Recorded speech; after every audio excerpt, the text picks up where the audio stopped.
I always like to read Thurgood Marshall. He was one of my favorite uh, political figures. He was the first Supreme Court justice, and still to me the best. And it's not even close. I don't even really want to talk about the other two that have come in because they're nowhere near close to what he represented and his outspokenness, which is definitely missed.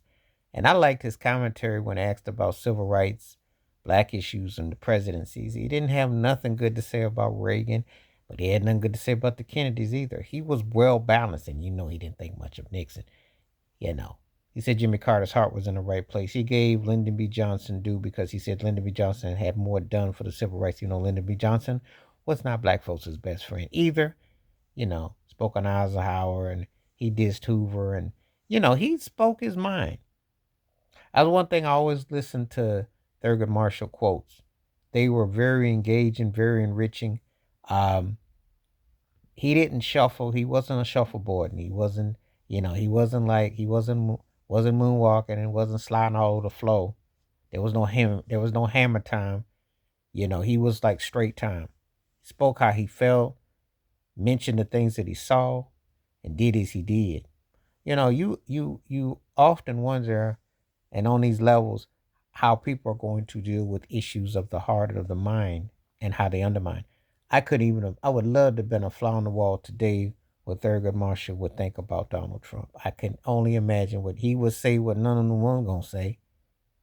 Because when you're in strength of your soul and your mind, you're not going to go for destructive behavior, side effects, and all angles to try to downplay common sense and logic. You're not going to go for that. You don't have anyone on the Supreme Court or any people that are speaking out and saying in totality what is right, what is wrong, what is there, what is that. You got people that are yes folks, they go along, get along, or they get dismissed, but they're not going to speak in totality unless they become an enemy. He was one of the few, especially in a day and time when there wasn't many of us sitting in that position. And he spoke on different things to his visual, to what he felt.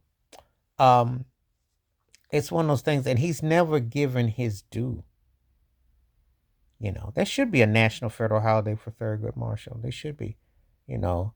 Um, there should be more acknowledgement where he is concerned.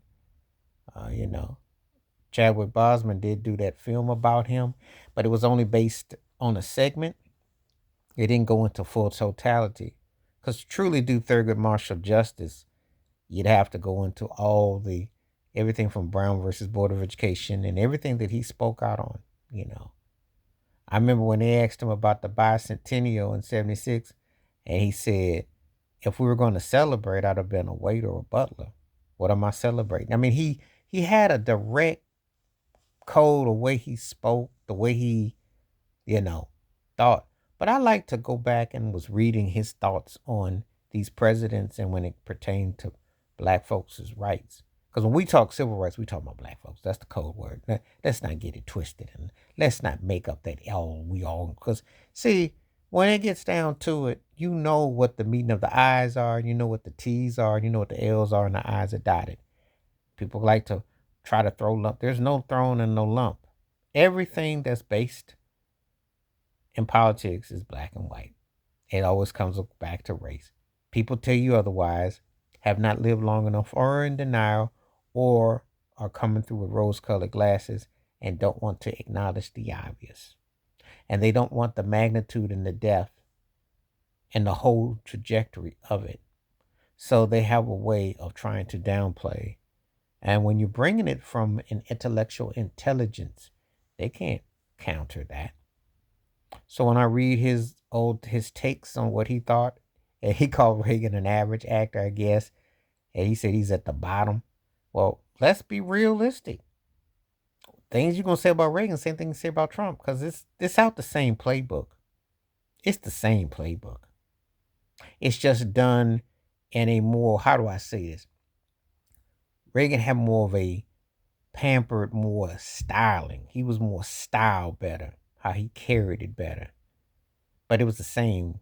It's the same, basically same format, same formula. So I could only imagine what he would say about today. but he was one of the few ones that I would listen to, and he had some real strong opinions and takes. And it's online. You can check it out for yourself. Thurgood Marshall was a real one. And I enjoyed reading his book and his journey and what he had to say on a lot of different matters. It is definitely you definitely are missing that today. Please like, subscribe, welcome thoughts, comments, and I do respond. Thank you. Wash your hands, keep your mind clear, watch out for another. Share it if you like. Hit that membership. Stay safe, stay blessed, stay woke, stay free. I'm out. Peace.